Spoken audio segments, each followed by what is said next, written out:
Hey everybody, it's Fox with FoxeoGames. This is a Fox first scent of Final Fantasy 15 on the PlayStation 4. I think this thing has been about 10 years in the making.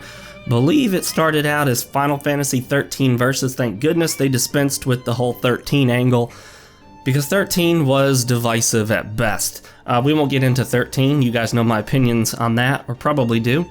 This is Final Fantasy 15. I'm playing on the PlayStation 4 for two reasons. Number one, I only have a PlayStation 4, I don't have an Xbox One. And number two, it's not on PC. There are rumors that it's coming to PC, possibly, maybe, within the next year or two, but no confirmation whatsoever that I'm aware of. Please post down below if you find confirmation, or if you come here from the future and there's confirmation at that point. There is a tutorial at the beginning, but thank goodness you can outright skip it. That's great. A lot of Japanese games start out very slow and force you through real long, boring tutorials. Here, you could choose as many as you wanted. You also get to meet Cindy. Yeah. She's got a really thick, heavy southern accent, not nearly so annoying in the Japanese version. She sounds quite normal in the Japanese voice dialogues, except for the fact that she has sort of a masculine tone to the way she speaks. Remember when people were attacking Gamergate, claiming that we were all going to get mad because they put Cindy in Final Fantasy 15? Yeah, well, that didn't happen, obviously. That was stupid. Final Fantasy 15 changes things up quite a bit in that it's more action-oriented than previous games, especially if you look at the last main numbered title, 13, which I guess really is Lightning Returns, huh? I don't count the online games, 11 and 14. In Lightning Returns, or in the whole 13 series, we really saw that paradigm system that essentially took more and more control away from the player. Here, you do not, just like before, you don't directly control your party members, although there are ways you can get them to use some of their special techniques, and then you follow up by hitting a button. There are some times where all you do is just hit a button to a button prompt during the battle, but on average, you can move around freely. You can, warp to certain points at the main character, Noctis.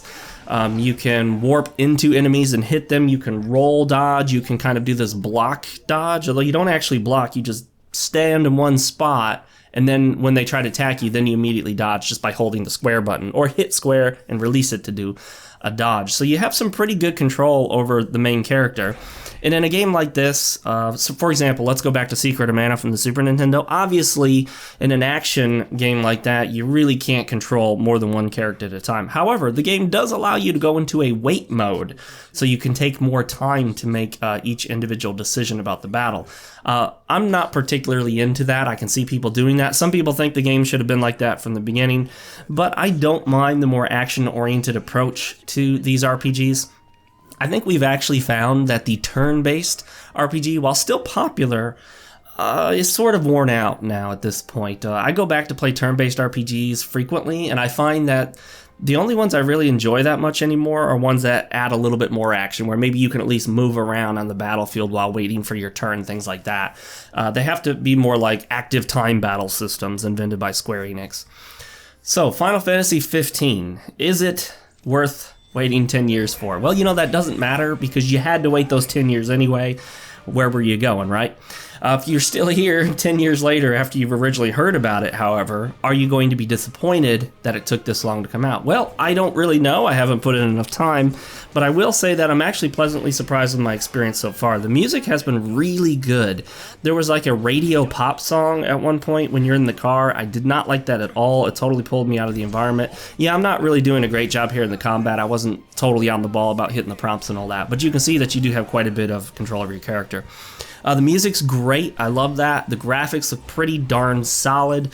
The open world has a bit of a Xenoblade Chronicles X feel, but obviously looks better and has a massive draw distance. That's the most impressive thing about it, given that it is on a console.